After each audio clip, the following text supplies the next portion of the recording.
All right, welcome back, everyone. So I don't want to focus on this too heavily. I do want to just talk about patching. I think the idea here is to come up with solutions more so, or at least talk about potential solutions more so than just looking at the problem. So obviously, I'm at the point where I'm server locked. I was able to originally play 4.1. I had a great time, and it was actually very popping, if you will. I don't know what the correct term would be these days amongst the kiddos, but it was a very happening place, if you will, when 4.1 came out.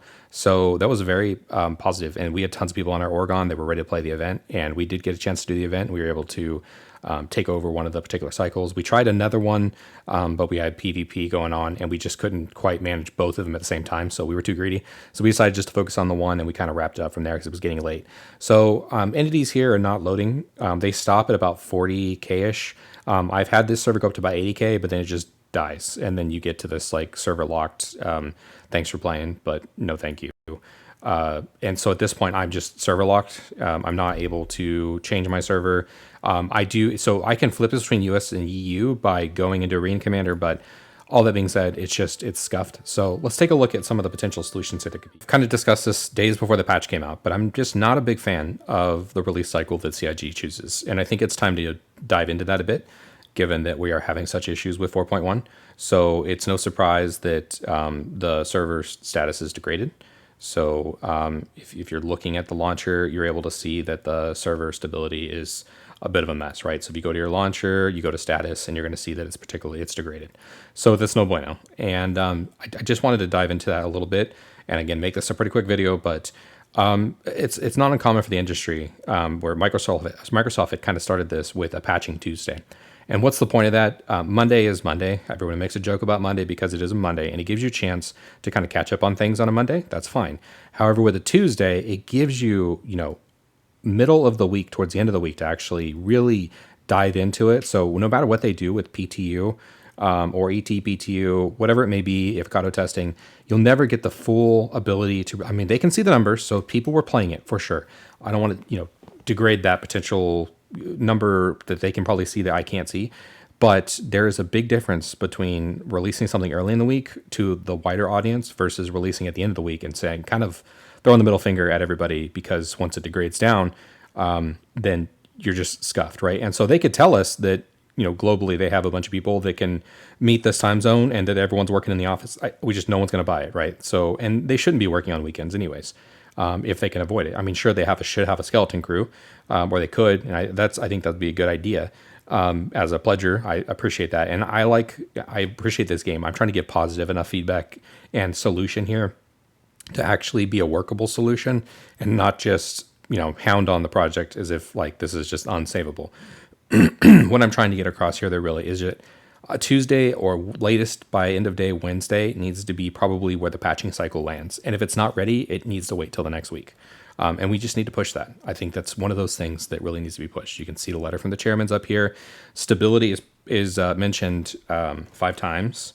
So stability is a common occurrence here. Okay, you can see stability here is mentioned 5 times here. And it's just not coming to fruition yet, right? So I do want to see stability hit the verse here, or if they're not able to get the stability part down, I guess just go back to releasing features that are there. But I think right now we're seeing the backdrop here of what is expectations versus reality, and I think people really do want this quality of life and better performance and better stability, especially for these big events like this, and it's just not happening. So I think with 4.0 being a pretty big miss, and there's a bunch of people, I think we need to remember that a lot of people there could not log into the game. And a lot of people now are server locked. They may have been able to play 4.1 for a day or something, hours, whatever it may be, and then they get locked to a server that dies, and then they're just SOL. So it's one of those things where I think words are good here, but I think actions will be big. And I think the bigger action here would be to be a little more focused on what to do with these particular timings on these patches releases. And I think releasing them on something like a Tuesday, like the industry standard, would be a big win here. And it allows for them to work it Wednesday, Thursday, and Friday before the weekend hits, because I would much rather wait till next Tuesday to try to play this and potentially have issues Wednesday, Thursday, Friday going into Saturday, Sunday, than to say, oh, my Saturday's blown. Because what happens instead is I just go play another game. And eventually I don't why I won't want to. I mentioned this before. There is a breaking point where I don't want to go back to Star Citizen if that's the case. And a lot of people say, "Oh, just take a break." That's not what we want. We want a playable game that people want to play and are able to play. We want a game that is that's what we're pledging for. We're pledging for a game that is an experience that everyone can take part in, want to enjoy, and want to be in as much as possible. And I think just saying, "Oh, we can just go do something else."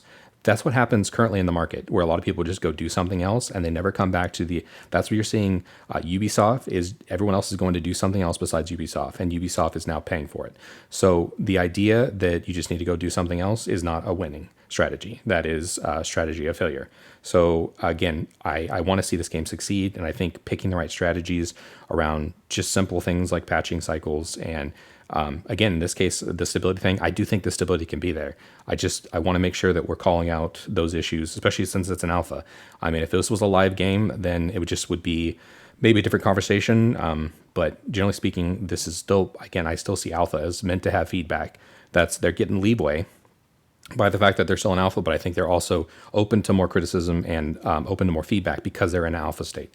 So anyways, that's just my thoughts. Other people may disagree. But generally speaking, again, I look forward to this game being a great success, and I think it can be. It needs to get there, and right now it's really hitting a wall here, I think, in quite a few ways. Not completely. I mean, that sounds a bit over the top because, again, it's been a lot of fun. But at the same time, there have been some issues that it's been hitting, and I think it hasn't hurt the spending yet, but I think prolonged period of time it will hurt the spending because new people will not want to take part in a lot of this, potentially negative news that comes out that the game's just not playable. Anyways, thank you all for checking the video. Catch y'all next time. Peace.